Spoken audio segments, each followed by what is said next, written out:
Happy to be here for our second podcast that Mr. Jacobs is going to carry on for us. But I wanted to start off today because I'm crazy excited about our very first guest, and it's kind of appropriate.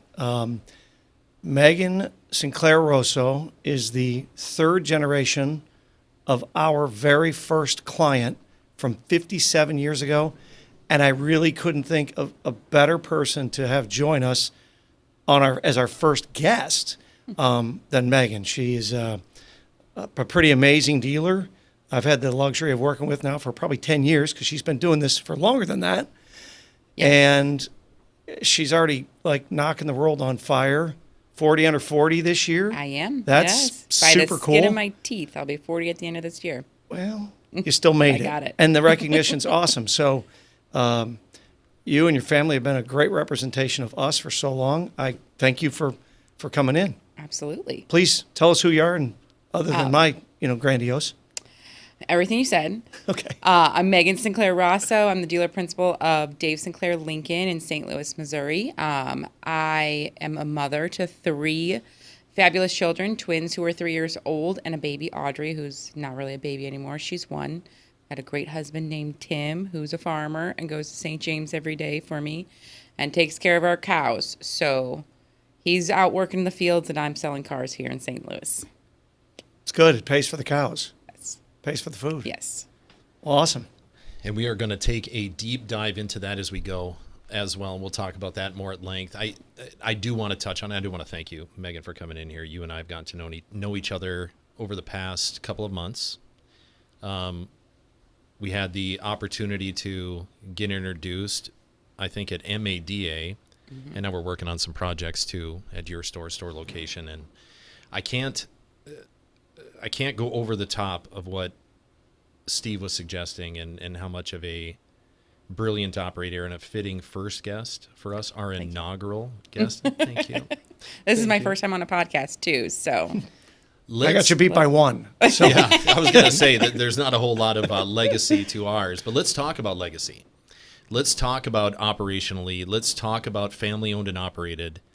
It can be specific to the St. Louis market, but more macro, how does that, what benefits, what challenges do you face being family owned and operated for as long as you guys have, decades upon decades of legacy?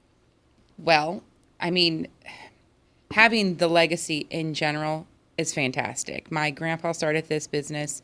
He opened his first dealership in 1966, and he really was explosive in the 80s, was number 1 dealer in the nation in the 80s, number 1 Ford truck dealer, all that. My dad was a sales manager at the time. I think he will be very glad if I mention the fact that my dad was the reason that they sold so many cars in 1983, 84, and 85. Well, James Sinclair. We're already handing out roses to James. If he sees this, it might be a challenge on our next podcast for sure. To one up that. Yeah, please don't invite him on. I don't need him to contradict anything I'm saying. But it's fantastic because the customers that come in today, their grandparents bought cars from my grandpa, and we still have those customers coming in. And honestly, I mean, to toot our own horn, it's just because we take care of our clients, which is what Pop Dave taught us to do. He taught us to take care of our customers, take care of our people. The rest will take care of itself. He's known for, if it's not right, we'll make it right for free. And he truly meant that. And he taught my entire family that same objective. Take care of your customer and everything else will be fine. And we're known for our customer service. And I think that's why 50 some odd years later, now I get to run a dealership. And hopefully in 50 years, one of my kids will take over for me. That's amazing. Probably Audrey. I remember vividly going way back before Megan actually did get in the business. A customer that came in and had an issue or problem, everybody's objective was do not let them get to Dave. That was a big mistake because they knew what was going to happen. So you might as well just, jump in head first and fix whatever that issue is because he was going to. You didn't let him get to it. It's still today. I didn't remember that until you just said that. That's funny. We have a new manager, too, we have 2, my general manager is newer to the family. He's been in the business for a long time. He's worked for our family for about a year now. But he's training a new manager who came from a corporate store, and he's like, that's not how we operate. When you're a Sinclair store, that we take care of our customers no matter what. And it's just mind-blowing to him to come in, and the decision is people-based, not money-based when we make a decision. Taking care of the customer is what's the most important, because it affects everything. When you take care of a customer, that they tell their neighbors and they tell their friends, and that you'll lose money here, but over a long time, you're going to gain more customers by taking care of that one, and more service and more sales. I think that brings up a huge point, and I think we do lose sight of that in the industry. Unfortunately, when we have these,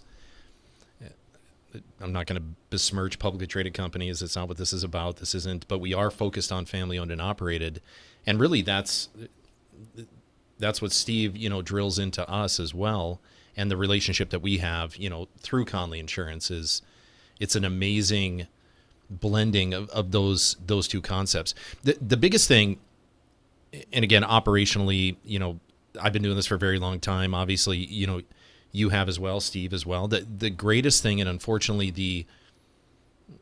the hardest thing that we manage, is that online reputation. We lose sight of taking care of customers and allowing word of mouth to carry our day and really carry our reputation. And I think we do lose focus on that, where we should just focus on the customer and take care of the customer, which I think is a brilliant point that you just made. The other key point that you brought up and that I want to explore is, how do you translate that now that you're third generation? How do you carry on that legacy, that culture with your employees? How do you view onboarding a new, as you referred to, we won't call them out by name, but your new sales manager? How do we carry that culture on? How do we carry that Sinclair way onto the next generation of leaders in our store? Training and just gaining experience. I'm in the store often, and I have to be in the store often because it's my family's store. Right. So they can see, anybody that works there sees the way I talk to a customer. They see the way my dad talks to a customer and how we put them first. So they know we're training over and over. We listen to a lot of phone calls too. If we get a complaint, we handle every complaint seriously. We listen to the recorded calls. We try to get as much information as we can, and we use it as a teachable moment 9 times out of 10, 9.5 times out of 10. It's just a teachable moment, so we can say, listen to this recording. Here's what happened. Here's what went wrong. A lot of times, it's communication. What we think we're saying to somebody, they do not perceive it the same way at all, and that's where they kind of mess up. And so people will learn over time and experiences, this is the way, well, last time I did this is what happened. So we need to make sure the customer understands I am being transparent. I am trying to help. I only want you to be happy. We only want happy customers. There's And again, the no joke, point in an upset customer. right? The joke that you alluded to was, don't let them get to pop, kind of thing. And now, of course, don't let them get to dad, and don't let them get to you would probably be the same concept of, we're going to say yes. We're going to take care of the customer We have first. to. That's our But only focus. do you communicate the same way your grandfather did? No, I am much more gentle. And what else are you missing? Paper plates. Oh, I don't have any paper plates. No, we email now, text. Yeah, that's part of that transition to a more technologically experienced generation. Yes. No more paper plates. And for those that are not aware, and nobody probably would be listening to this, with a few exceptions. I think paperless office, paperless dealership takes on a different concept when you talk about paper plates. But have you seen the yes. paper plates? No. Oh, okay. So Mr. Sinclair never wrote a note to you on a piece of paper. Because he knew somebody would stuff it somewhere and lose it. He literally used the good old-fashioned paper plates, and he wrote you a note on the paper plate and handed you that paper plate, or left it on your desk or whatever. Most of them were hand to hand. So his love of communication was that original. I mean, that's the best way to original. And there's still, your dad still uses them occasionally. He's got some. No. It's all the time at the farm too. All of his rules and notes and lists of things, it's all paper plates down there. and here at the store. So we're looking for these unique ways of communicating with customers or employees, whatever. This one is one Bring that's back tried the and paper true, plates. and it's never changed. All I can picture is slingshotting those things like it was a Frisbee. He Like, would. take my note. That's how Throwing he star. handled his customers. If he was giving away, if somebody called Dave wanted to buy a car, he would write their name and throw it into the showroom, and whoever picked up the paper plate got the customer. That's how he did it. I have to admit, if I'm stealing anything from this pod at this point right now, that would be it. Yeah. Short-term wins, when we start talking about customer satisfaction. Hey, that just means we just got our first endorsement, right? We're going to get some paper plate company I- that's going to Ooh, sponsor us. Yeah, I think podcast brought to you by Paper Plate Manufacturer A. Short-term wins are easy. And in retail automotive, I think the framework has to be discussed that, hey, we are, every single month, it's 0 to 0. We're always chasing a number. And again, it doesn't matter what that KPI is, right? Mm-hmm. We know that, and they're multifaceted within a car dealership. What do you impart on your leadership? What do you impart on your sales team to empower them to look past the short term and empower them to make those non-negotiables the Sinclair way? How do you empower them to do that? Well, sometimes it's as simple as just a flat dollar amount. If it's going to be less than $100, say yes to the customer. They know. We have a very good team. 5 out of 7 of my salespeople know or have been around for 10 plus years, so they know how we operate and when is appropriate to just take care of the customer, when not. But then in management, it's the same. We have Tony, Cody, and myself who they can all come to with any question and how to take care of the customer. They're taught through training, through experience, when they're out with the customer, especially if they're on a brand new vehicle and there's something wrong. They're buying a brand new car. We are going to make sure it's right. So if there's a chip, we'll take care of that for you. Or if it's missing floor mats, we'll take care of that for you. They know to already say, don't worry about that. I'll take care of that for you.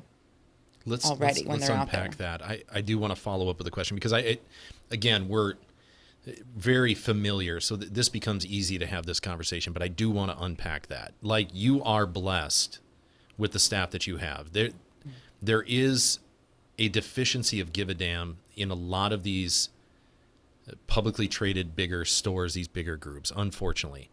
But when I walk into the building, and I knew it day one, that level of care, yes, caring about the customer, absolutely. That should be in what we do for a living, selling cars. That should be our North Star. But they care about your success, your family's success. They take that as their own, and you can see it by picking up garbage on the lot. You can see it by the way that they interact. You can see it with the lack of sarcasm.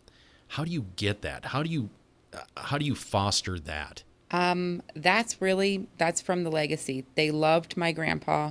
They love my dad. I think they love me. I love them. It's just, I've known a lot of these people, they drove me to grade school and picked me up from school and drove me home. Yes. Billy Klein sped on his way home from taking us from grade school. And we told our dad about that 2 miles over on the road. I think it's just genuine.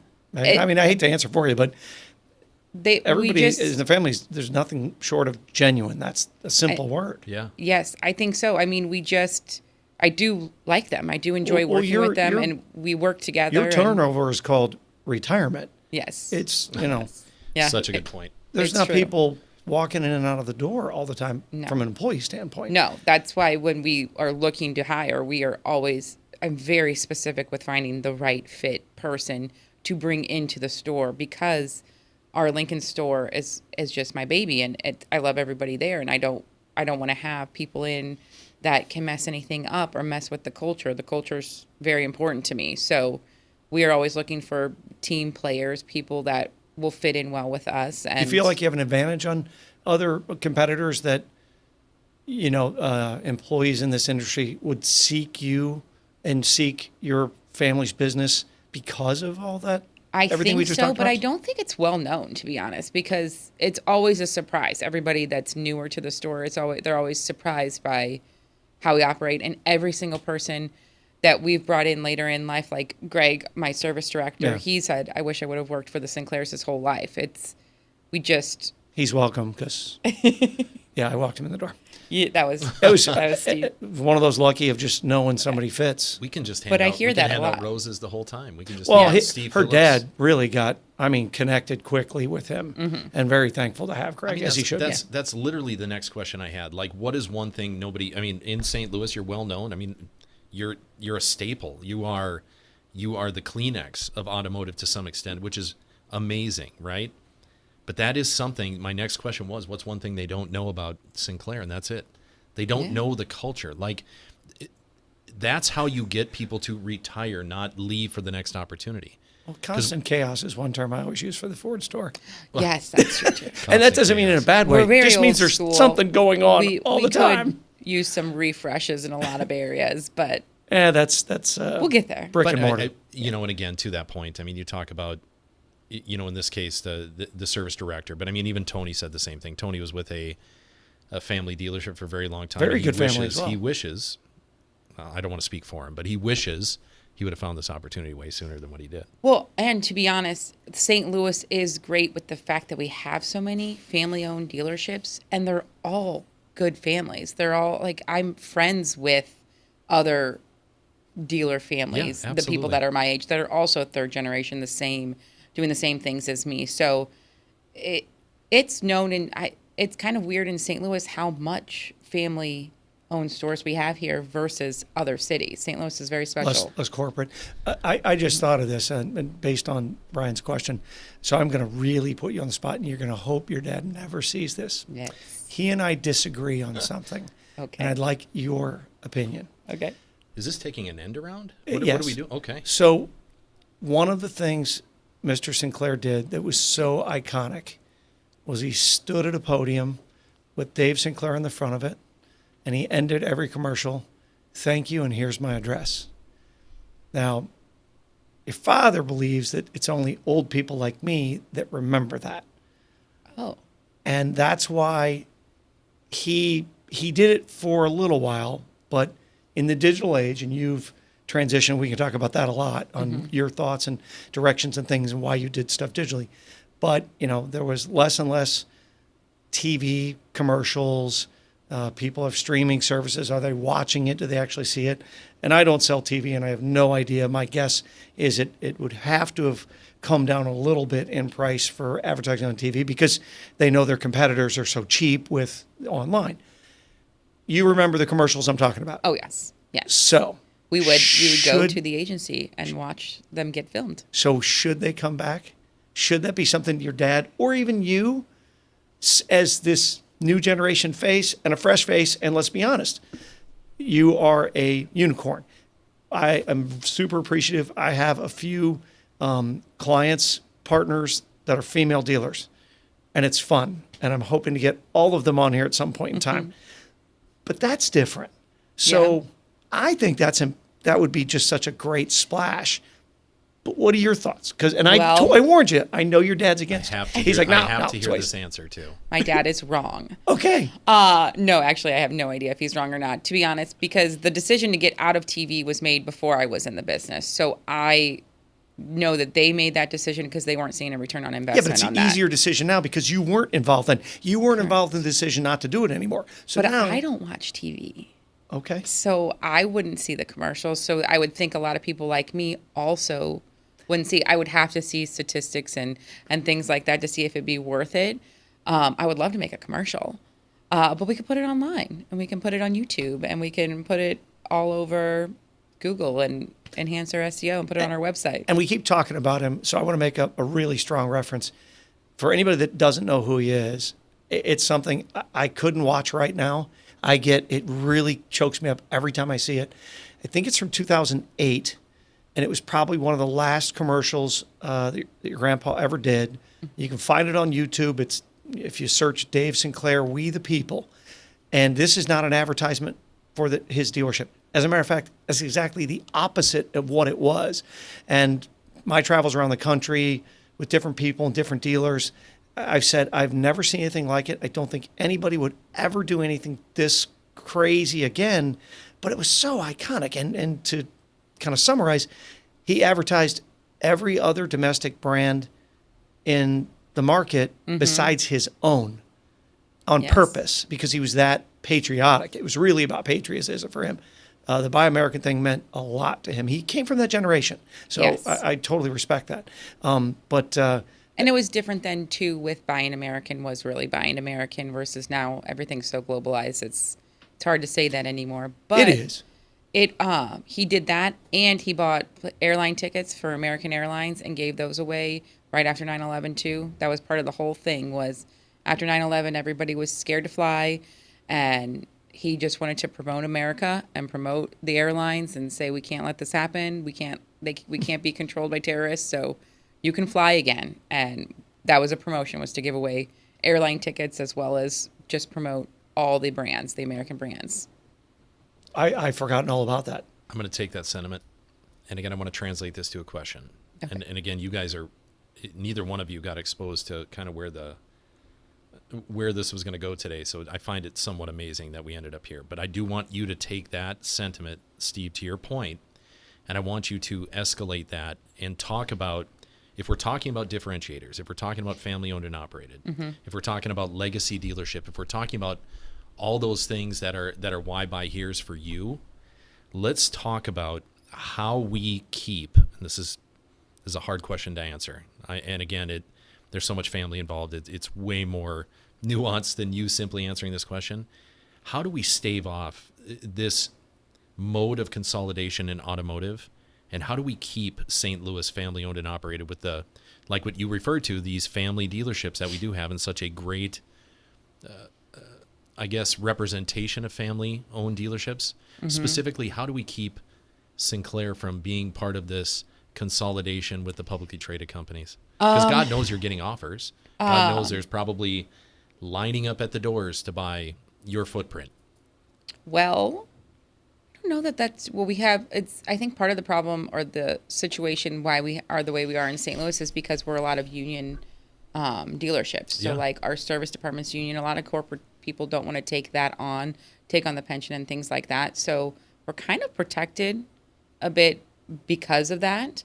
And I think it just depends on each generation and how you raise your children and how I was raised, how my cousins and my brothers and sisters and I were all raised was, we weren't spoiled. We had to work. We had to earn our keep. I mean, I think every single, You and the other Sinclair 34 grandchildren. there's 37 of us total grandchildren. I think my cousin Dan was just talking to me. I think we're up to 60 in the fourth generation.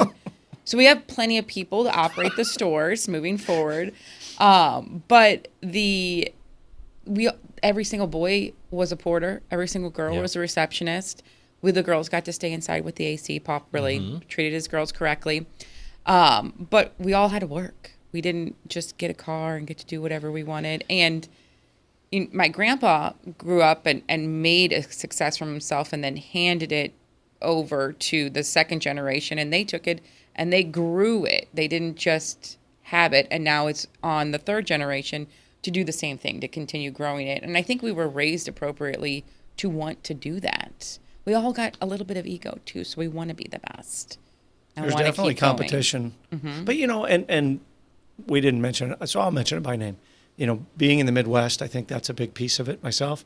I hear that from other people about just that Midwestern culture, I think bleeds, and I think it bleeds really well with the Sinclairs, the Munganests, the Fuses, the Sun Trips. I'm sure I'm missing the Bommeritos. They are all great names in the market, in their communities, spread out even broader than St. Louis, because many of them are outside of those limits.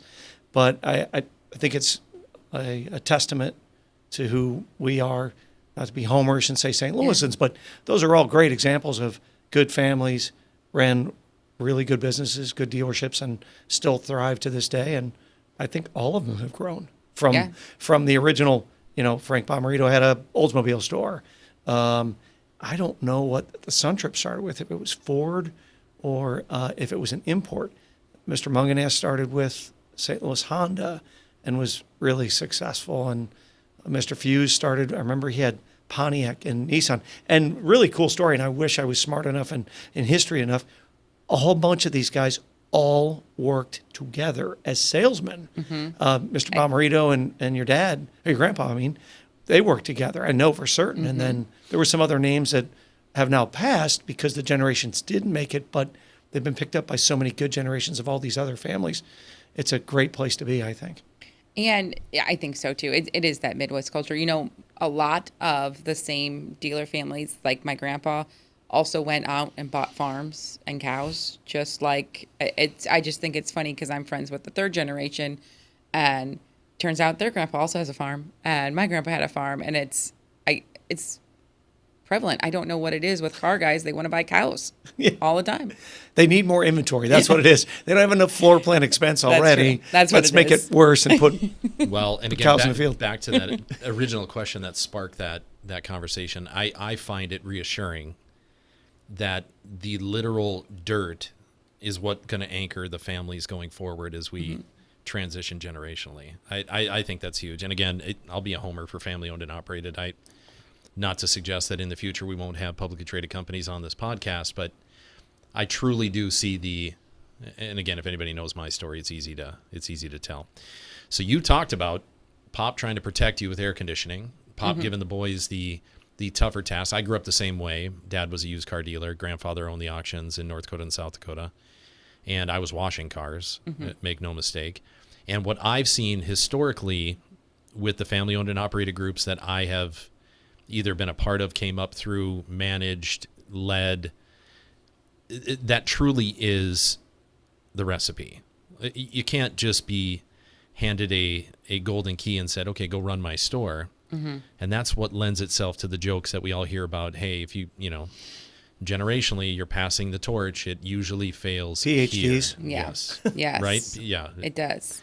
We got to be sure we're enough minutes in to use some of these acronyms. But with that being said, and I think, again, talking about the part where Pop wanted to protect his girls in that legacy, what is the difference?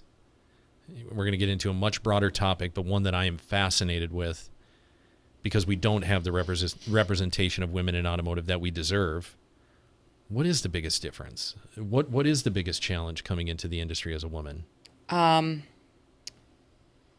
a lot of challenges. It's just harder in general, especially once I became a mom. So being a woman in the business before, and I had kids later in life, so I got to work for a long time as a woman in the business. I think people are always surprised by my job titles. I'm always having to explain my situation and no, I'm your finance manager. No, because I do know what I'm doing. There's a lot of doubt. Right. So that would be a challenge. Once I became a mom, the challenge of running your household and a store is intense and difficult at times, but we make it work. You have a lot of help to make it work. But honestly, there's not the challenges outweigh there's too many assets to being a woman in this business because I can talk to people differently. I get along with people better. The way I manage people is different and, in my opinion, better. I think women are built. Is it empathy? It is empathy. I think women are built to work in this business because it's a people business. It's not a car business. 100%. And we're better at it. We know when, no offense, but we... I think I'm going to argue. My wife's going to listen to this at some point in time. But we know when something's off with somebody and when they're upset, and we're not afraid to ask what's going on. So selling a car is so much easier. People love when they have a female salesperson. I want to interrupt on that question. So your particular journey from selling to finance to service advisor to service manager to dealer, where did you feel the most challenged, so to speak, because you're a woman? Did it escalate as Brilliant your question. job roles escalated? Well, yes, I think so. When the order is a little bit out, I actually started when I told my dad, okay, I am interested. You did the service advisor thing first. I knew I had I'm one interested in the store long term. I worked in the office and I was a receptionist and had part-time jobs there my whole life. But I said, I'm interested. And he's like, well, you're going to follow my footsteps and you're going to start in the back and work your way up. So I started as a service advisor. And your first day? My first day I cried. Yeah. My customer was very mean. We talked about this. But it's okay. The guys all I grew up with, so they protected me. They took me around. They're like, don't talk to that man. He's mean. Don't worry about him. We'll take care of him. So they did that. But Did they literally It was an take care of experience, him? though. Megan, did they drag him out back? I mean, I come Well, from an okay, industry. we can get into really fun yeah, stories of the we can 70s in Sinclair Let's not Ford. explore those. no. But so But that it was challenging. a good first learning experience. It was That those was- objections you got to face. That was angry customers every day because their car is broken. So there's no better training than to start in the service aisle and understand how a customer is and to get yelled at and then solve their problem. And they're so happy. And you've just gained a customer for life because now they want to come back to you every single time.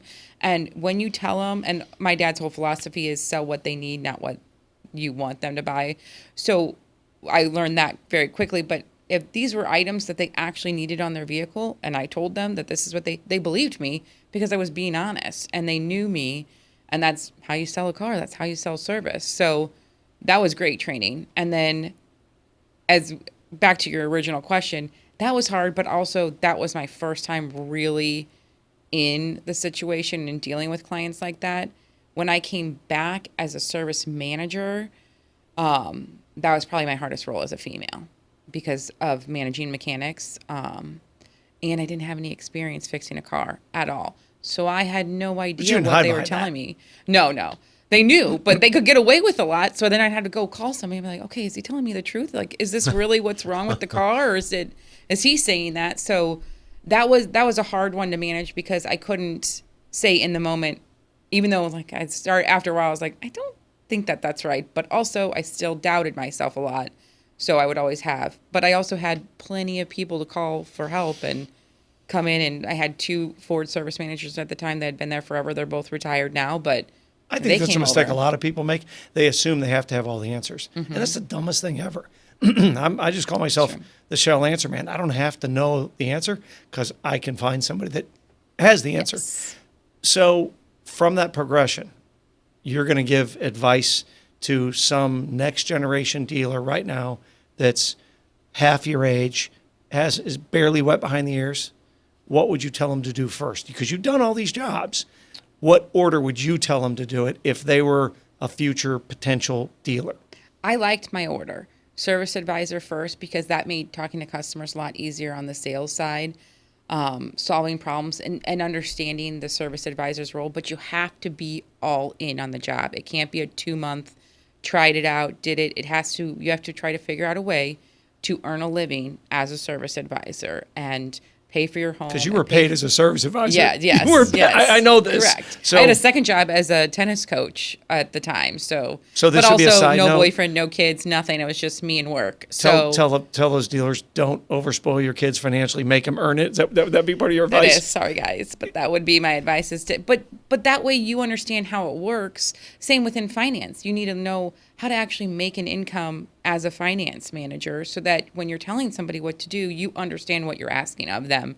When I ask finance managers to do things, I know because I was a finance manager for a few years and that was that was my living. So I knew what I was doing when I was asking them to do certain things for me. So We talked about that in our first one important. with just Dale and I, and you're a much improvement over Dale. I know he's going to listen to this. But it's because Yeah. everybody within our team has walked the walk, has done it. They're not just book educated, and I think you're proof to that as well. As a leader now, which you are, no one questions that because they know you've done their job at some point in And it time. was really nice being the advisor first, because then when I was a salesperson and I went and asked service for help, I knew what I was asking the service department to do. And they didn't hate me like they hated some other people, because sales is like, this guy's mad at me right now, fix this problem. And Well, the you're service able- advisor's like, I have 30 people mad at me right now. Right, What do you right. mean? But again, that bridges the gap between variable and fixed, and I think that's I'm low key jealous about your path versus mine, because a majority of those of us that operationally have achieved, general manager, executive manager, whatever role we've advanced to, we start on the variable side. We start selling cars, and again, we don't. There are very few people that can call on a dealer and them tell you that they started out by turning wrenches and now they're the dealer principal. There are cases, and I do know dealers that are and have, but that is the route. And again, it gives you that perspective to be able to bridge the gap between what you obviously excel at. I probably shouldn't say that way. Let me frame that a little differently. You excel at both, but personality-wise, I would suggest if I was just doing and I've seen your personality test, so I'm cheating. When I look at Megan, I say, okay, well, variable ops. This person is that high performer, empathetic, can hook up to a customer, can make a friend sell a car, and or do finance, and or be a sales manager, close car deals. So that part of it, low key jealous, but it gave you that cheat code to understand and be able to bridge those things, which is obviously indicative of your leadership and your leadership style, being able to pair all those together. How many of us have had to walk into the dealership one morning with, peanut butter or something else that our little child just put on us? I could have never. I know I would have melted had that happened. But well, we're gonna dig into some of that too. But she just moves on. No, we're not gonna dig into the peanut butter. We're not doing that. That's just having twins. When you have twins, you really. Go ahead. Turn the difficulty level up one more notch. I was gonna say it's all at a 10 for sure, or 10x, if you will. Legacy-wise, we talked about this, and this is a extremely difficult question because when we look for talent, when we're out there looking to fill a role within a dealership, there is no, I guess, statement of I would prefer to hire this person, or specifically to this question, I would prefer to hire a woman in this role. We can't say that. That's illegal. Yes, it's highly illegal. If we're doing anything, we're educating on this podcast, right? Do not do that. Do that. But race, gender, any of that. No, Cannot hire on let's that. never do that. But it's going to lead to a question. Trust me. In the industry, we are dragging. We are women. I shouldn't say we, because I don't fall under that category, and we're not talking pronouns here. So with that being said, 20 to 21% is the stat I have written represented in the industry. How do you carry that torch? How do you move that needle and make it a place where women want to work? And I'm talking big picture automotive. I'm also talking about Sinclair, but I'm also talking about the Lincoln store specifically. How do you carry that torch? Well, big picture wise, I am trying to help. I'm on a 20 group with just women leaders through NADA, and it's amazing to be a part of it. And it is all women who are leaders, decision makers in their store, and all we are is operators, and we're in this room to learn how to operate our stores better. We're not in it to gripe about why it's hard to be a woman in the store. Right. We're just trying to get better. But we're just taking the men out of the room in that situation, because a lot of times when it's all men and just one woman, we have different tastes and likes, so it's harder to communicate. Sometimes some men just don't hear us when we talk. I don't want to generalize, because I work with mainly men and I love all of them. They're all great who I work with. So I don't really have an issue with that. But on the larger scale, that, and GM has a Women in Network program. Ford's trying to start their own Women in Retail network, which Great. I'm trying to help with that as well. Which that network is all about raising women who start out in the business up, which on a smaller scale, that's what I'm trying to do in the store. So when I have a woman who works in the store in any capacity, I want to push them, whether it's a receptionist, who I think would be a great fit for sales, or even a service advisor. I think getting these younger girls to see that this is a career path, and it's a really good career path, and you're going to make a lot of money, and you're going to be very successful, and it's going to be easier for you than it is for your counterpart, because you're already a woman. You already understand how to talk to somebody. Like, it's there for the taking. It's just they got to have the confidence to get in there and do it. And it's different for it, I think. Again, it's not my area of expertise, just by call it what it is. I cannot put myself in those shoes necessarily, but when we hire salespeople, we somewhat look for grit, and what that means to the female that you're onboarding into automotive.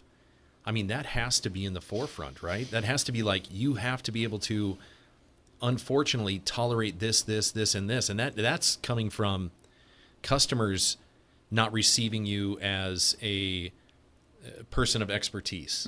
Okay. That's also coming from maybe leadership in the store that don't know how to manage that individual, and they're tiptoeing around and they don't really know what to say, or worse, they're saying things that they would say that they probably shouldn't say. Well, you have to start at the top. Management has to be the right fit and has Right. to be the person who can train men and women. I've got 2 great managers who can train anybody how to handle things appropriately and everybody is different, and it's not just girl versus boy differences in personalities. So you need that grit whether you're a man or a woman in the car business, because you're going to get 100%. told all day long no all day long. So you won't make any money unless you ignore that no and continue on to the next person and get yourself back up by your bootstraps. So we're always looking for grit on the sales level, for sure. And yes, you do want to have somebody with the right personality, and a woman, but also in a man. So it's not really, you just have to have the right personality to fit in, at least with my store, because the way we work is we're a team. And if somebody's not there, we're going to take care of that customer for our other salesperson, and we're not going to steal the deal. We're not going to split the deal. We're going to work together. So we don't want any of that classic old school car way of doing things. We don't flood the floor. We don't operate that way. So we work together, and we try to be as fair as possible when we're dealing with customers. But we have 2 women salespeople, and they're both fantastic, and they both fit great. But it's just because of their personalities in general, which But they have thick skin. They do have have thick salesperson skin. But they're good people. I'm a big fan of personality tests. So that's something where if you do a personality test on an interview, you can then take that and compare it to everybody that you already have working for you and say, okay, she's like this person. That's great. We like this person. We want to keep. That's a good way to get the right person in, is to do a personality test to figure out what dynamic we're going to bring in to affect the team, because the new person's going to change things. You've been in rooms, we'll call them factory meeting type rooms, where you have the mix of everything. And you've been on some advisory councils. Comparing that to, and I'm really curious, I've never been able to ask anybody this question, when you're in your women's 20 group and it's exclusively female leaders, is there a different type of communication in those 2 different rooms? I don't want to offend anybody. Please do. We get a lot That's more the done. whole point of these podcasts. Is there a lot more, the bravado? There's none of that. No, I mean in the mixed room. Oh, for sure. That We takes don't- up time. We don't have to worry about that at all. And we chat, but somebody once told me that they notice whenever they work with a woman in the dealership field, what general manager, whatever the role might be, it's always the women who have the follow through that actually do what they say that they're going to do. And it's the men you have to remind a couple times to get it done. Again, you're not being generalizing. I'm not generalizing. Okay, right. Actually, I think I will Please do. generalize Please that do. one. That is all men in the auto industry. We have to tell you a couple times. Don't forget. Women just are like, okay, great, let's get it done. And you see that in the meeting. We're focused, we're on point, and we get a lot accomplished in a day and a half worth of meetings. So I love going. And I think it's also another factor is the fact that my time is very precious and very valuable. So because I'm a mom, and most of the women in there are also moms. So if we're going to take time away from our family and come out here, it better be worth it, because if it's not going to be worth our time, Is that one of the what's the point? roadblocks? I wish I knew there was a fix. There just isn't. Genetics are what genetics are. I think, to me, in my experience, that's a big roadblock for excellent female candidates in our industry, is the genetics of. Well, the problem Then, is, or if you want to start a family, this is a challenge for a mom. It's unfortunate. I think it's the way it is. I don't think there's a fix, but for them to There isn't. work the hours or that it takes and be away from things, I totally respect that. That's unfortunate because I think it prevents us from having we're people. going in to this talk I think about so, we're going too. to talk That about that is- in a second. Okay. Let's save the mom part of it Okay. for just 1 second. I want to dig a little deeper into what you're saying. Unfortunately, when we have a knack of giving. This is going to sound terrible. I'm not a man hater. This is going to be awful. I'm not either. We I love somehow no, and again, we're not going to get into the whole femininity of it all, but I want to paint that picture for our listeners and our viewers here. We attribute female sales professionals, female car biz pros with male attributes. We call them alphas. We call them thick skin. We call them, we're going to get canceled. They have balls. We haven't even started. I mean, yeah, we haven't even started this podcast. Who cares? We're only 2 episodes in. We give them that determining trait, and it really does minimize what they bring to the table, what a female brings to the table as a car biz pro. We give them these attributes. That's true. And we lose sight of what they actually bring to the table, which is truly more empathetic, more this. But there's a million differences. More organized, more... that one hurt. Sorry. Most generally speaking. Way to tiptoe, Megan. Way to tiptoe. No, true, though. Yeah. Right? And yeah, that is, and you know, we're tougher, which is a boy thing, not a girl thing. And we can't be gentle. I try personally to be as girly as I can, regardless, because I think that's important. I like pink and I like glitter and I like all that stuff. And I like to look nice and I like to dress up for work, and I'm okay. And I will cry if I have to cry, like that happens. And I just continue on with my day, and it is what it is. And I think everybody who works with me knows me, so they know that I am tough, but I'm also kind when I need to be and gentle when I need to be. It just kind of takes them own. But it's important to me to be a girl in a boy business. Can we As it define should. tough as you got thrown from a horse, broke your collarbone, and got back on the horse? Isn't that correct? I did I've not heard get this back story. on that horse. I thought you got back on that There horse. was no way I could get back on that horse. I had a broken collarbone. No, I got a ride, but it was probably 30 minutes from point of injury to the farmhouse, and then another 45 minutes to the hospital. So that was painful. And it was 8 weeks after I had the twins. And yes. So after that, this was the worst pain I've ever had in my life. Was The shoulder's breaking my collarbone. worse than childbirth. Yeah. You were 8 weeks removed from childbirth, and you broke your collarbone. Yes. I had And that no was worse. business being on a horse, by the way. We know that. I've heard the story. That's the first thing that I said. Truth be told, I'll come clean. But I did it, and look what happened. And look how tough I am today. The reality is, we know this stat. And again, that's why I reject all of those like labels. Just let the car biz pro that you hired for that role be who they are, because that's why you hired them to begin with. So, but we know inherently that women in the household make a majority of the decision when it comes to a car purchase. We know that. It's a stat that they've talked about and preached since I got in the car business in the 90s. Women make a majority of the decisions, especially when it comes to automotive.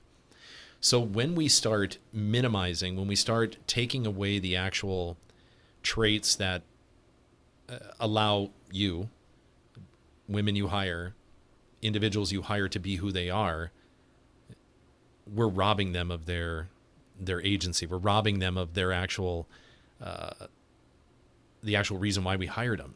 And that to me, it's always there's not really a question there. And Well, again, for our say, viewers, I'm not a man hater. I don't know what I just did there, but it's true. Once I figured out when I was selling cars, when I was just myself, it was so much easier 100%. to sell a car. You just got to be yourself. 100%. People see that genuineness in you. They see the sincerity in me when I'm talking to them, because I'm not trying to be anyone other than who I am.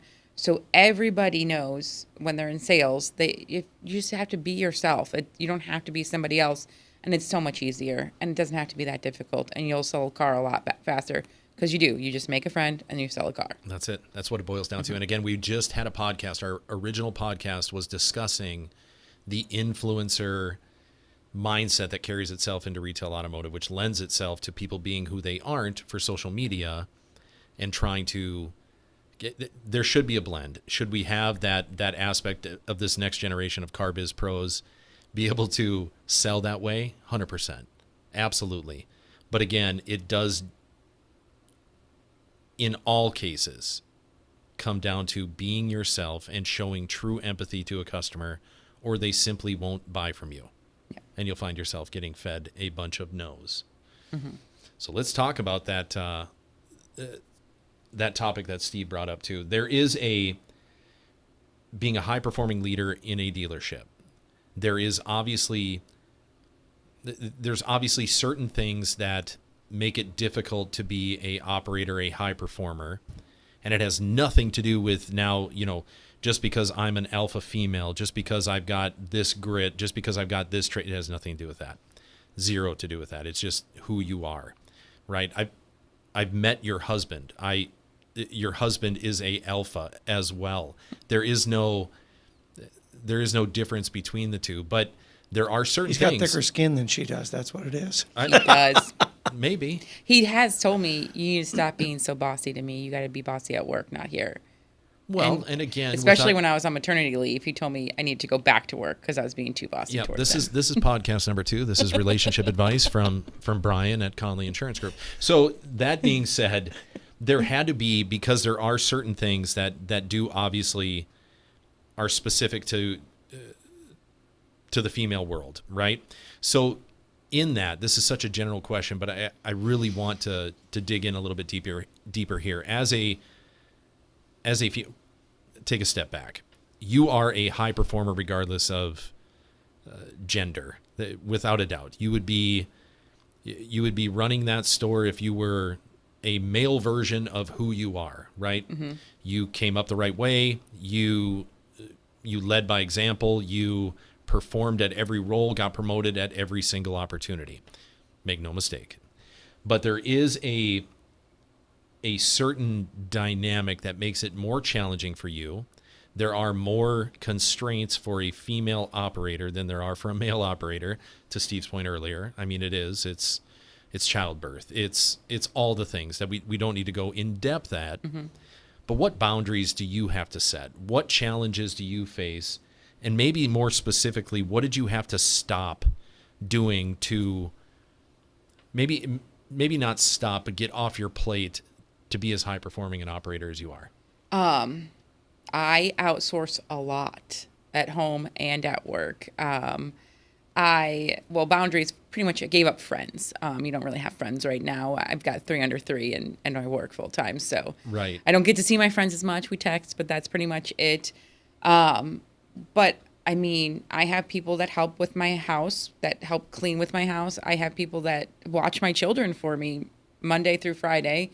My husband, that's a good one. I one day just told Tim, I'm done with dinners, just completely done with dinners. I don't care. Amazing. It's amazing. He goes and we try to do meal planning, and that just didn't work for us. We couldn't do that. We're not capable of that. So every day he goes to the grocery store and gets dinner. I get all the rest of the food for snacks and lunches and everything else. But he decides what's for dinner, he picks up dinner, and he makes dinner. And I try to be home by 5 to eat dinner. You're an amazing trainer. Good job. I've been doing it for years. I've got a lot of good people. Worked. So he does the dinner, and that's something that I just gave up. I was sick of trying to figure that out on top of everything else. So he's in charge of that, so I can work later because he leaves earlier. So just managing the children and their schedules and making sure there is childcare is a lot on me, and it usually falls on the mom in general. It doesn't really, I don't know of any man in the business who is concerned if their nanny is sick. They can continue on with the day. It's on the mom to figure out what's going on there. So I outsource a lot of that. And then at work, I've got a great team. I have everybody I think is smarter than me in their specific field, which I prefer. And I've done a little bit of everything. By the way, that makes you smarter than them. By the way, to hire smarter people is... I think you're right. Yeah, I think that does make me the smartest. You steal one thing from this pot. I stole one earlier. You steal one thing from this. That makes you smarter. But they're all really good at their department and what they're doing. So I am much more comfortable leaving the store to them to make the decisions and not have to be there 24/7, because it used to be a real 24/7 situation, and I've had to cut back. And I had my kids when I was 35, 36 was when the twins were born. So I only worked for 35 years and worked at my job and did that. So that was a big change for me when I did have kids, but it was amazing to have that change. So it was all worth it in the end. But there were some things I had to back up a little bit and give a little bit more control to somebody else and tell somebody else what to do, delegate more at the store. And that was hard for me because I'm a little bit of a control freak. Well, okay, but I mean, yeah, we all are. I mean, as car people, we all kind of have that. I hate that term micromanage. That's not a thing. But the fact that you can delegate those responsibilities both personally and professionally, that's a unique trait, Megan. And that's just finding the right people, because I didn't have the right people before and I couldn't delegate. I will put a caveat on that, though, because there are, in theory, good general managers, good dealer operators that do lose sight of that, and they put a chokehold on all their people and still micromanage, even though they have the right person in that seat, and they end up driving that person to a different store. So again, bigger picture, complementary. I want to take a deeper dive, not into Tim because he's not here to defend himself, and we always protect the innocent, right? So I do want to talk about that, though, because this industry, and again, to my earlier statement, this is not a relationship advice podcast, because I'd be the last person sitting in this particular seat to be able to conduct that. But this industry historically, and whether fair or not, has the reputation of not being conducive to marriage, spouses. So for you to say that, and I want you to kind of take a deeper dive on and hand out as many roses as you want to Tim, but also talk about how you had to let go to get more in that regard, to be able to feed that side of it, the personal side of it, in this industry that's not, again, conducive to that. It is tough on relationships, and growing up in it, I see it all the time. And it's very hard on the spouse of somebody who works at a car dealership, because until you're in it, you just don't understand that there's a customer right here that I have to talk to right now, even though it's closed and we have a reservation somewhere and the store's going to close in 5 minutes. I still have to take care of this customer that's in front of me, so I'm going to be late. So finding that right person is important. And Tim is great. I know a lot of people that I work with have the right spouse person that understands where they are, what they're doing, and why sometimes we're late. I learned years and years and years ago, I never make a set plan ever. It does not happen, because as soon as I say, yes, I can be there at 7 p.m., I will not make it. So I say, sure, probably, maybe. Here's a left field comment. COVID helped us, at least in our market, which is, you try and find the silver lining of something, find a pony somewhere.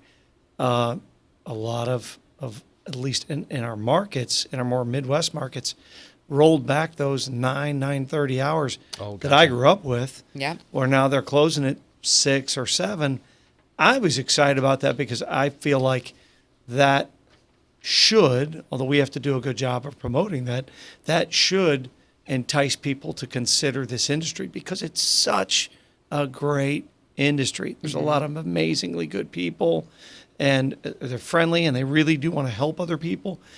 To call out the quote-unquote old school car guy, okay, there's a doctor out there just like them. There's a lawyer out there. There's an engineer. There's not a profession that doesn't have a small percentage of assholes. I mean, that's just it.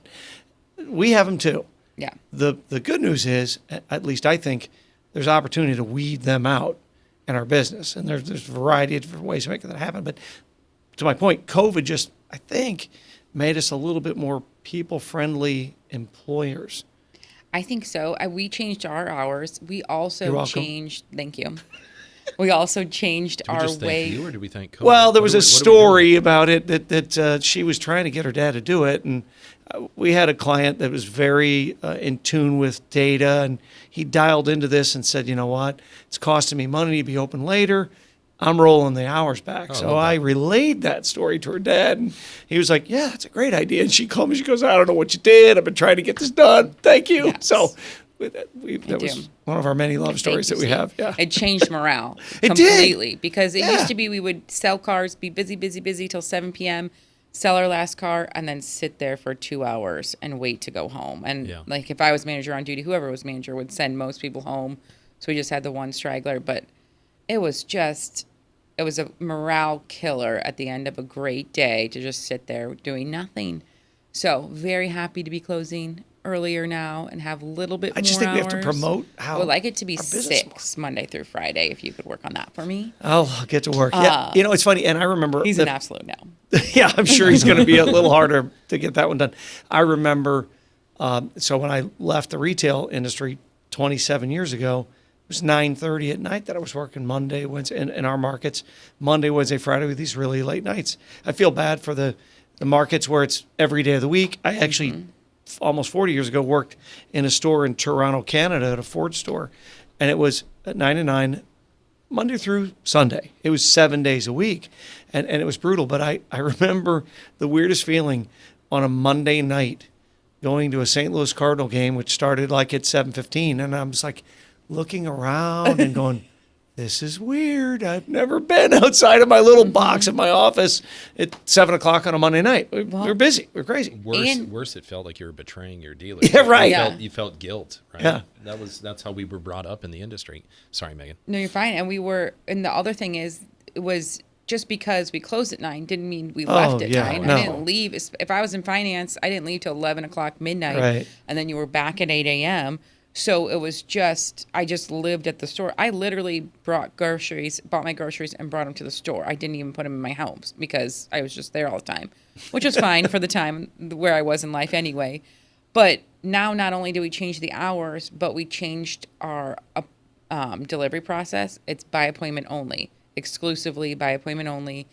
And we're selling so many cars with only one finance manager on duty at a time.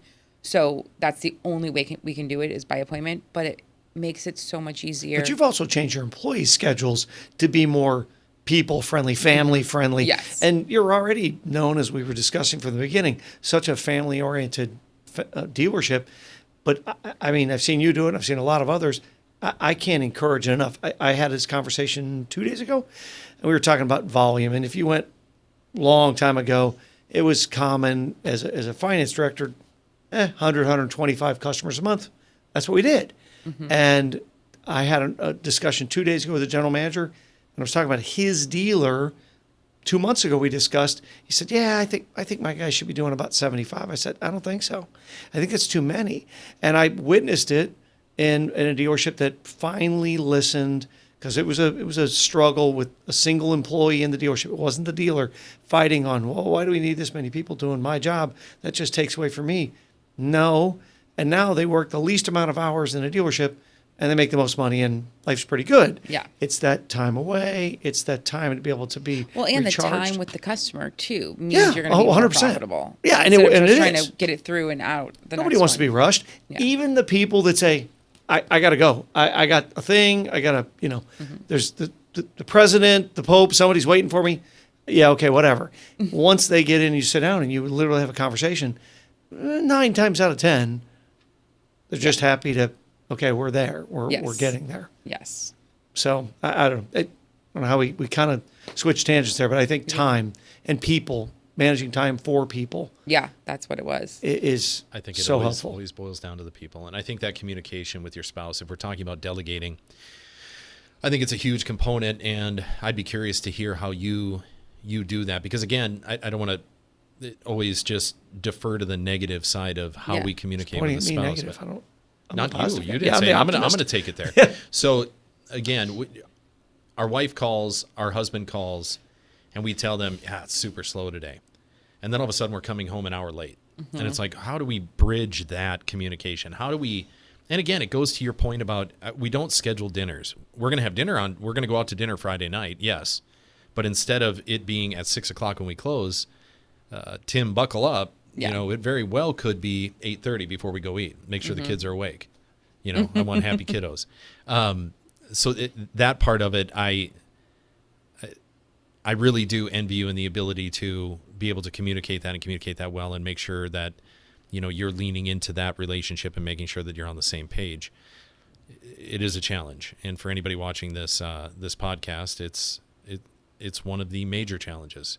It is the happier employee. It is the all of these things that we're trying to do to make sure that we're attracting more good people to this industry that unfortunately has a reputation to not bring in the talent it should. Yes. Right? People look at this career as somewhat of and Ari and I were talking about that before the pod. We're exploring the fact that, the question that he posed was, is it a cultural thing? It is. Mm-hmm. It is. We've heard all the horror stories as to why.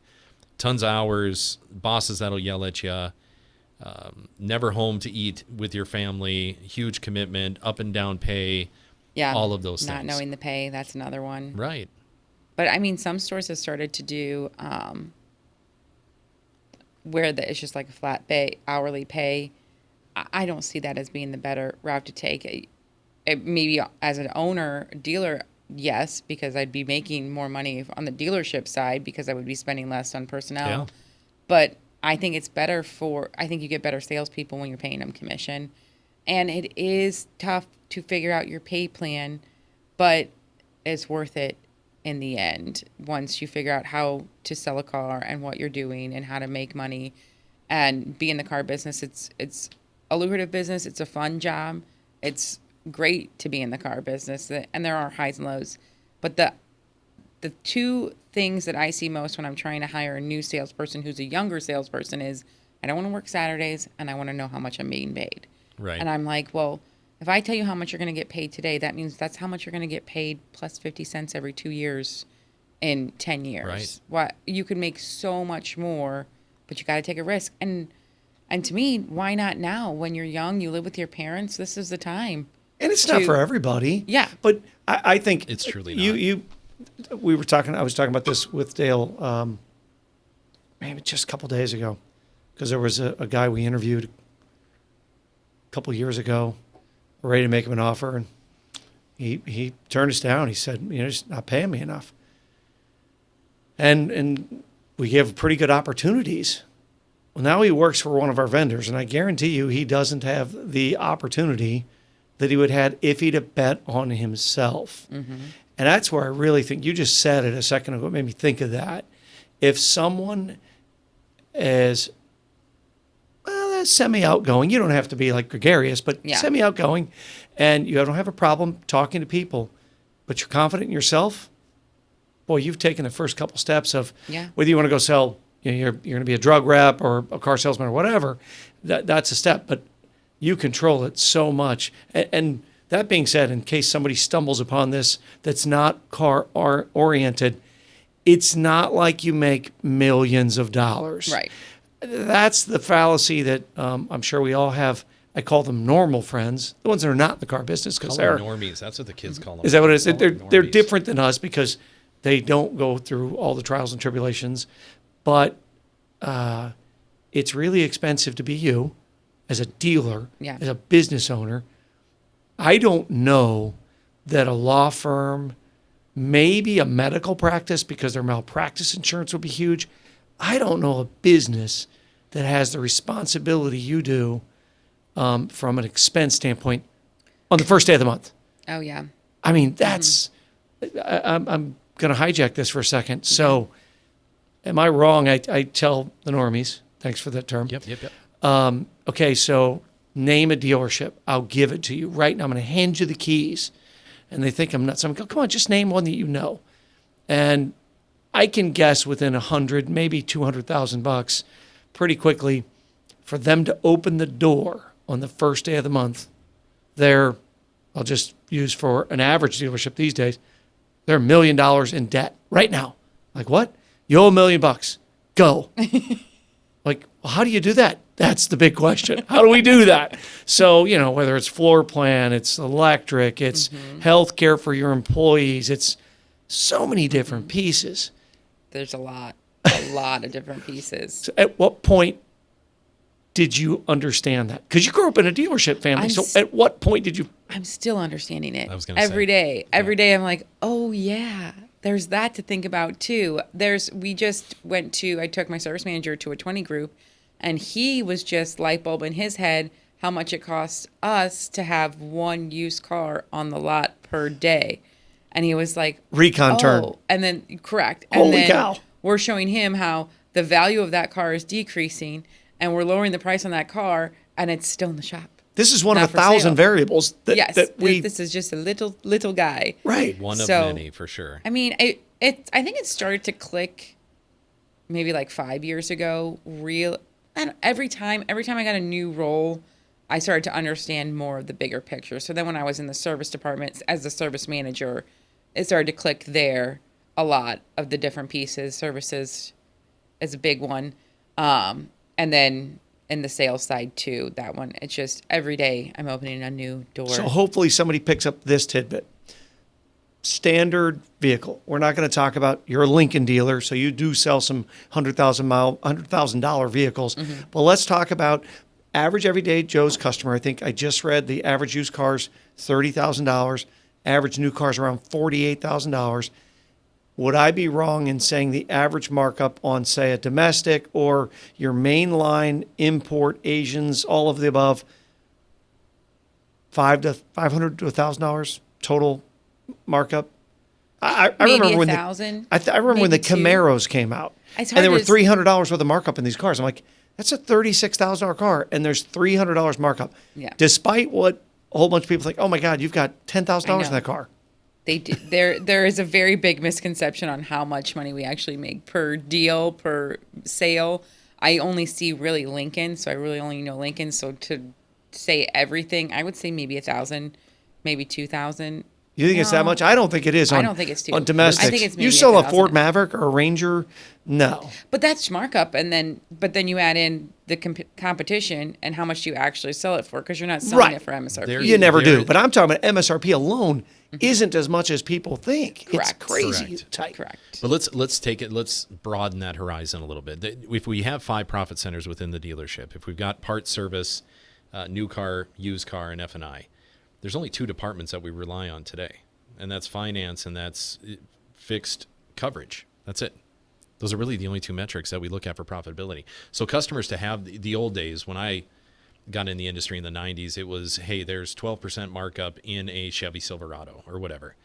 The days of that, to Megan's point, are long since gone. This competitive market, you're hoping to break even. Most stores, volume stores, are hoping to break even on the new car side. Used car side has, Depends on the and day. again, this has everything to do with COVID too. Unfortunately, you know, when we were buying 2019 Grand Caravan GTs at the auction for $19,500, it took COVID to run its course for less than a year, and we were buying that same vehicle with 20,000 more miles. To be clear, a 2019 Grand Caravan GT with now 50,000 miles for $30,000. So what we've asked the consumer to do, and this is just car guys talking car guy stuff. This is, Car people. yes, true. Car biz talking car biz. It's just what happened. Tailwinds from COVID has somewhat minimized any opportunity for used car stores to make the evil term gross profit. So we rely too heavily, and we're forced to rely too heavily on those 2 profit centers, and it does present a challenge. And back to the people part of it, when we're looking to bring people on, they have to understand, yes, the framework of their pay plan. Huge component, right? Yes. Talk to somebody. We don't want to hire somebody on salary like we talked about. It was that really does diminish the fact, and we're hiring competitive people to do competitive things, and we're reset month by month, year by year, and we strive for these KPIs in that cadence, right? So bringing people into that culture, how do we do, because this is a big thing going forward, and again, it lends itself to your advantages on the cultural side of things, the Sinclair way kind of things. How do we attract more people to this industry that, and again, I'm speaking for managers too, that aren't asking for a day off, a demo, and a draw? You know, that's the wrong person. I hate to say it, but please don't talk to me about those things. How do we attract that competitive person and onboard them appropriately to your culture in your family group of stores? Knowing people, networking, being in the community, and that's really the best way to do it. You can do a million interviews, have a career fair, have all these things, and get all these people in, but to find the right people, it's knowing, it's just networking more than anything else, finding the right fits. A lot of times that's why I go to Steve. I'm looking to fill this role. I talk to everybody. When I'm looking to fill a role, I tell everybody that I know in the industry, this is the role I'm looking to fill. Let me know if you know. I'm talking other salespeople, the porters, the receptionists, Right. anybody could know somebody who could let me, I'll have them talk to me. And I always start with just at least one conversation, and I usually try to make it a face-to-face conversation, because if they show up, they're more likely wanting the job than Right. if they want to do a phone call, then it's different. I think for the normies out there listening to that, show up to an interview. It's a real thing in automotive, sadly. So Yes. I would, And that's- also like to hire a nanny, I made them all show up Yeah. in person to interview, because I wanted them to actually do a little work. Another public service announcement for anybody that wants to work in our business from a hybrid format.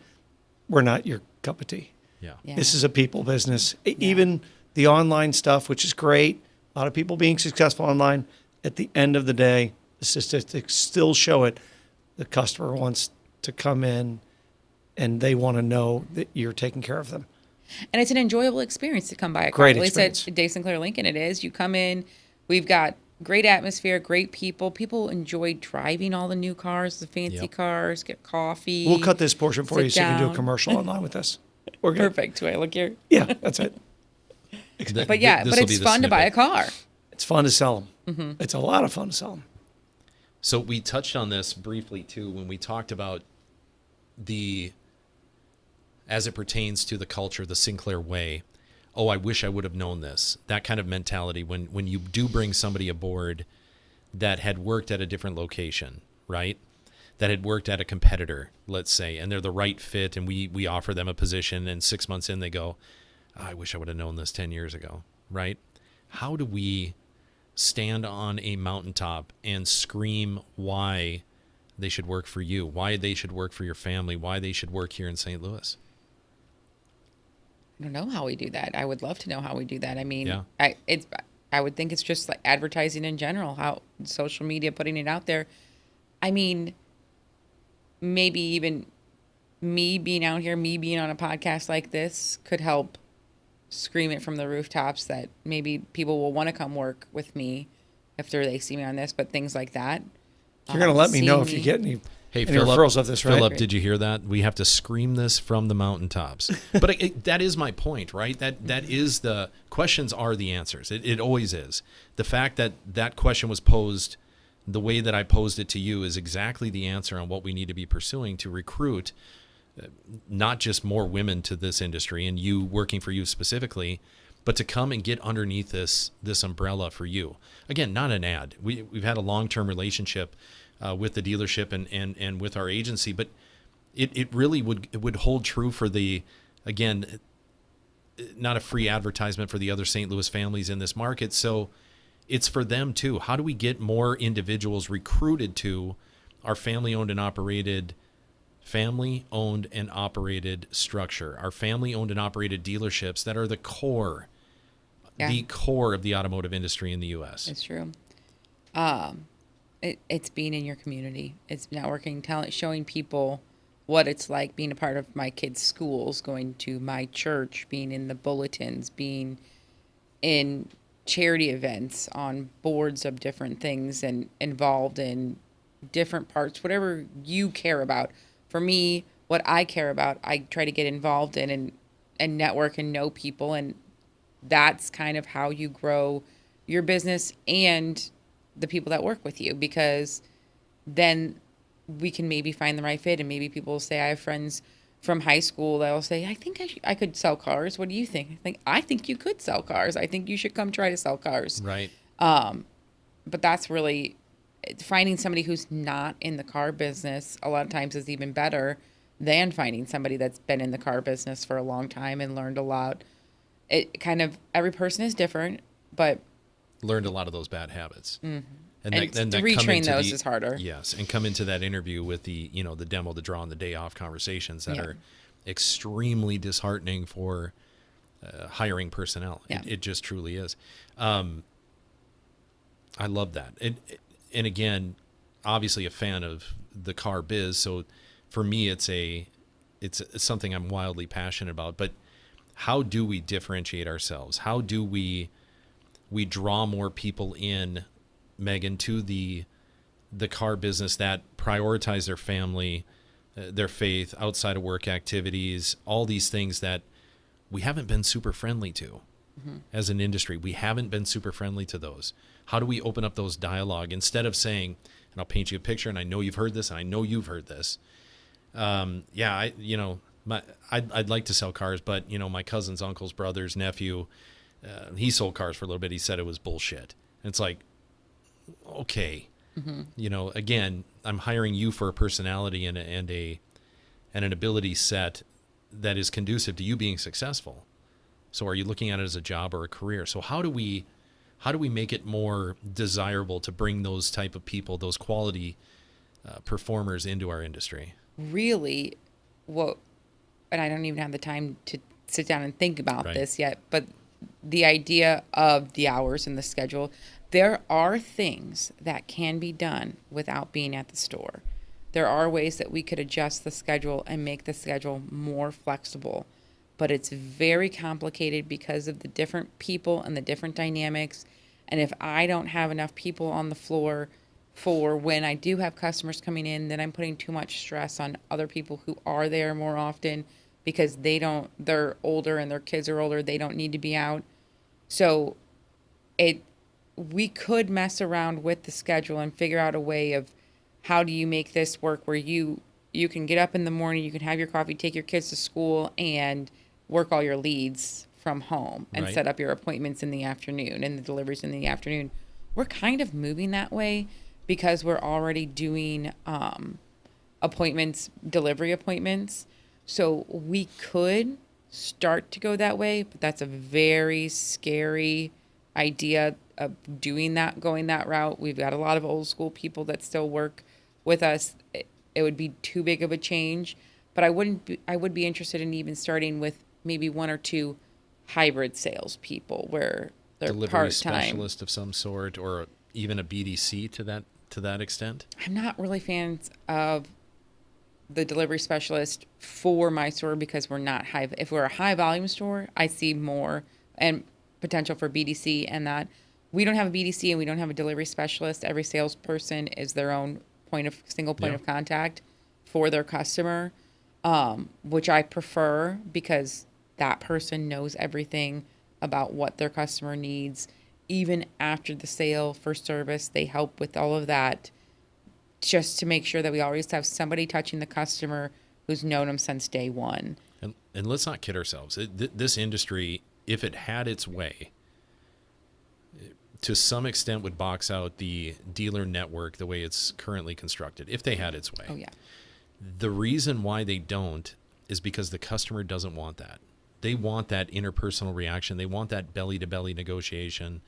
They want a friend in the car business. I mean, truth be told. Yes. They want their car guy, their guy. Yeah, they do. They want to bump into their car guy at church or at, Yes. at Hy-Vee, or pick your local grocery store. I just had a customer complaint, really, but we've talked it through. But when I called her and talked on the phone, she explained, she said, in my last store, I had my guy, my service advisor guy, and I don't know who it is because we do pickup and delivery. Yeah. So we changed our process because we do pickup and delivery so much. Now all these customers are like, I don't know who I'm talking to, who the advisor is. We've lost that transparency. So we've added videos in for the advisors more than anything. So when the car comes in, the advisor takes that video. I have your car. I'm your service advisor. I'm Megan. I'm your service advisor. It's in line. And that's the opening line because she felt so uneasy because she had no idea what was going on. Somebody picked up her car. Somebody else dropped it off. Right. What happened to it? Where was it? What did we do? Nobody knows. I mean, so with pickup and delivery, when we expand mobile service and things like that, we can't forget that we're losing that personal touch that we're good at, is that personal touch. So adding video has helped with that part of That's it. amazing. That's amazing. And again, it always does boil down to the people. And that's from a consumer's point of view, but also us operationally when we're talking about dealership operations. I mean, it always does boil down to the people, period, end of story. Hard stop. All right, let's segue into what I really want to know. And I think some of our future podcast fans would like to know, which is family-owned and operated industry. Tell me, please, how do you? Oh, Yes, I'm bracing myself. yeah, don't brace. Don't be nervous. This is a fun one. Okay. How do you separate Sunday family dinner from day-to-day workflow? Working for family-owned and operated, working for dad. Well, I'm a perfect person to ask kind, this. Be kind, but do not hold back. Don't hold back, Megan. So I will restate that my boss/father is also my husband's boss/father-in-law, and also our neighbor lives about 4 houses down the street from us. So there is a lot of overlap between family and business. I don't know if my dad and I are very similar in a lot of ways. There's a lot of personality traits that we share. Great personality traits that we share. Only the good ones. Only the good ones. James, did you hear that? Only the good ones. All my good stuff is from my dad. So we just don't talk about it. I purposely try not to ask him a work question outside of Monday through Friday, 8 to 5. I wait till we're through Monday through Friday, and then I ask him the question unless it's an emergency situation. The other thing I had to start doing, my mom is my best friend. So I would vent to her about my boss. Sure. And Sure. things would get fixed pretty quickly. So I had to You're start already learning. blending into the next question. Yeah, So I'm not let's- sure let's this go is with advice that everybody could use, but I appreciate the fact that you're sharing. So now I have to Pull tell my this mom, string. listen, I'm just venting to you. Don't do anything with this information. Right. Same with my dad. When I vent to him about certain things, I'm like, this is just a vent session. This is not a fix the solution for me situation. So I had to learn how to explain when I'm calling just to yell because I'm upset. So don't do anything about it. Just say, you're right, Megan, and move on. I'm going to dig because I want to know. Mm-hmm. There has to be, and you don't have to share specifics. This isn't I'm an open book. this isn't Donahue or Sally Jesse Raphael or Oprah or Wow, Dr. way to Phil. date yourself. I know. I went way back, as they say.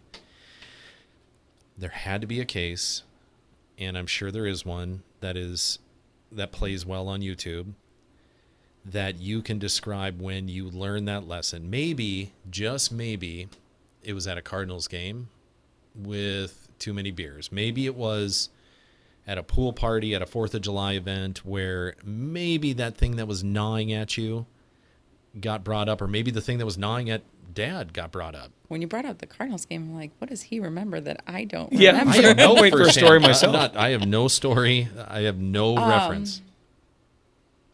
Gosh, I don't know. I can't think of a specific time. But yeah, there used to be a time where if we were all at like the Ozarks having beers or whatever, I would bring up work, and it just kind of was a mood killer. Yeah, for sure. Don't kill the vibe. We're having a good time. It's the weekend. So that was kind of when I don't know, maybe 7-8 years ago when I was like, I'm going to stop doing that. I think I even remember being in my parents' kitchen eating dinner and having an issue, a work issue, and thinking to myself, I'm not going to bring this up right now because it's unnecessary. We can't fix anything right now, and I'll just put my dad in a bad mood. And we're all having a good time. We're all at family dinner. So I think internally I just was like, why would I say anything right now? We can talk about this tomorrow. This healthy boundary is set. Let's avoid it altogether. So let me ask you the positive side of it, right? Maybe share a story on when an opportunity came up, and maybe it wasn't even intentional. You didn't bring up a specific thing that you needed help with from mom or dad, because to be fair, you're all dealers, right? The whole family. Mm-hmm. You've got 37 and then 60 coming up right behind you. Mm-hmm. You're all to some extent invested in this family-owned and operated business. Right. When have you gotten the advice that maybe clicked, you got it on a Sunday, and maybe it clicked on a Tuesday? Oh, Dad, you're wise beyond your years. How many times have I learned that lesson? This is going to make my dad's heart burst. There's just so many times. I don't have to ask my dad as many questions anymore. When I first was put in a management role, it was all day, every day. I was talking to him about this. This is what happened. What should I do? Literally blow by blow, play by play, right. What should I do in this situation? And he's always had the right answer. And now I don't even have to. Now I know, because now I come to that same situation and I already did what he told me to do last time. So I've learned how to do it. And What would he James was do? always right. He was always right about how people were going to be or what they were going to say, what was going to happen. So I forget what the original question was, but it was just, I've learned now that he was right. And I should just do what he said to do. You hear that, James? I got know. her. This is You have to give killing me me. credit for this. I got her to say you were right. Could You're welcome, Dad. You're welcome. Could I'm the wasted. mid-20s Megan say that about that? No. And again, that's probably just universal to all kids, right? That It and becoming a is. mom too. Like I learned. Now I know why my mom is such a worrywart. Now all the you time. can negotiate Now- with terrorists. Yes, now I can't because I've got 3 of them, 3 little cute ones. But becoming a mom was mind blowing, and I became a nervous wreck all the time. And I was never nervous about anything, and I was telling my mom, "You need to calm down." Now I'm like, okay, I get it. I don't She's want sitting these in the kids to karma die. seat going, That's right. "Ah." do you think becoming a mom made you again, compliments. I mean, you're a highly emotionally intelligent woman. Do you think being a mom helped you become a better operator? 1,000%. And maybe it's because I was a twin mom, not to brag, but it gave me so much confidence in how I do things. And because I've got twin babies that are still alive. It's been 3 years and They're they're still good alive. kids. But it was just like, once I did that, I was like, I can do anything. And so to be an operator, I had to make a decision confidently and move forward with that decision, whatever it was. I stalled in the making the decision and the confidently part for a long time until I became a mom. And then something clicked and I was like, no, actually, I do know what I'm doing. I did see this before. I do know that this is the right thing to do. Let's just do it. Move forward. Go. This is what we're going to do. And we're going to change. And this is how we're going to do things moving forward. And I'm okay with telling people that and sounding a little bit bossy because I am a girl. So it's usually the B word I get because I am trying to be a little bit more assertive, where a man could just be assertive. I still add my please. That's unfair, but But unfortunately, I think that's you're right. the way it is. So, but being a mom, that was the change. That confidence in myself made everything better, different. I think I've always envied moms in automotive because I think their upload is quicker. I think they diagnose things better than we do. And I'm saying better than we do, meaning a male that's been in the automotive industry that isn't shocked by anything that pops up for 27 years. Mm-hmm. There's not a close, there's not a customer I haven't seen kind of confidence. Yeah. But again, the upload is way quicker. The upload, and more accurate, to be fair, to be 100% honest. And time is money with us because our kids, that's another one that is, I have my days way more scheduled than ever before because I have one babysitter from 7 to 5 Monday through Friday, and any other time has to be filled by another babysitter or my husband to watch the children or my in-laws or my mom or my sisters.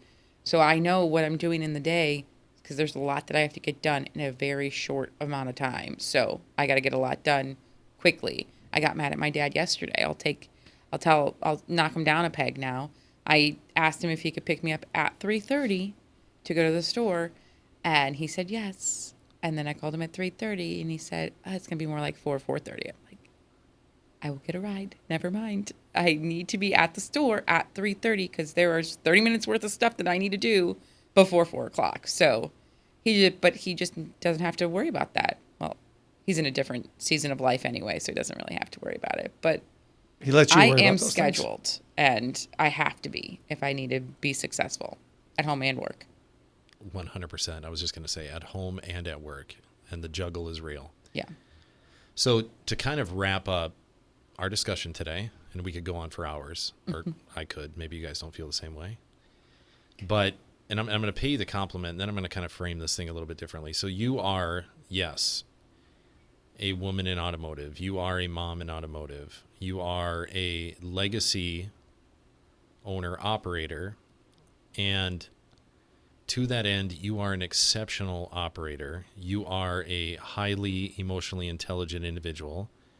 And you are a performer. So kudos. That's my compliment to you.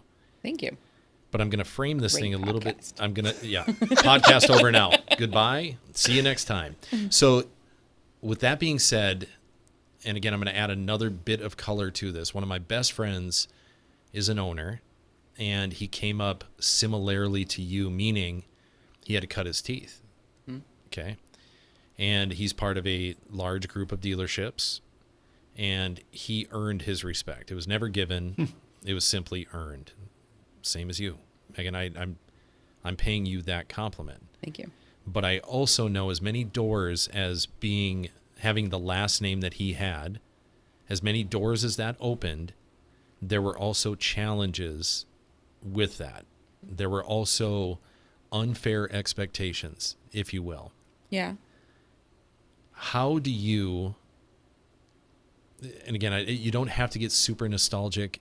And again, you've kind of painted the picture how you came up, but how do you relate those two things? How do you keep that in balance? Yes, I'm Megan Rosso, and I am the owner-operator at Sinclair Lincoln. But also, you guys have any idea the amount of pressure that brings with it? Yeah, I mean, well, one, I think it's important I'm still very appreciative of my upbringing because, yes, I did work hard to get to where I am, but I also am a legacy. It was my dad's store, so those doors were open for me to step through. I had to be the one stepping through and working hard to get there.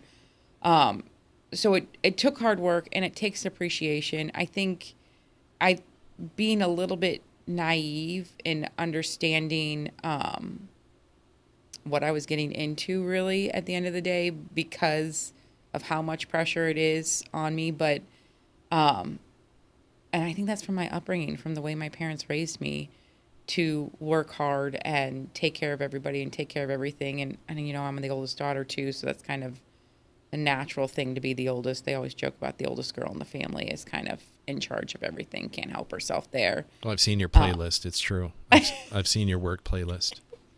Shh. Inside joke. There's certain music that helps me get things done on a certain day. But, how do I handle the pressure of it? Is that kind of what the question is? Wine. Red or white? Red wine. Okay, well said. A good husband that I can vent to on a regular basis. Better good said. Managers that I can vent to on a daily basis. Even better. Support system. And a pretty good boss. A great boss. One of the best in the biz. Good dude. And some good friends in the car biz to be here and talk on a podcast. Megan, I can't thank you enough Thank you. for the time. You Absolutely. are, Well, I was lots of compliments, so I'm happy to come back. And I Yeah. could have put Cool Kids podcast up there, but Dang it. Next time. next time. Thank you. The other I inside can't thank joke. you enough. This Absolutely, guys. It was fun. was so exciting to me. Glad you enjoyed it. I know I did.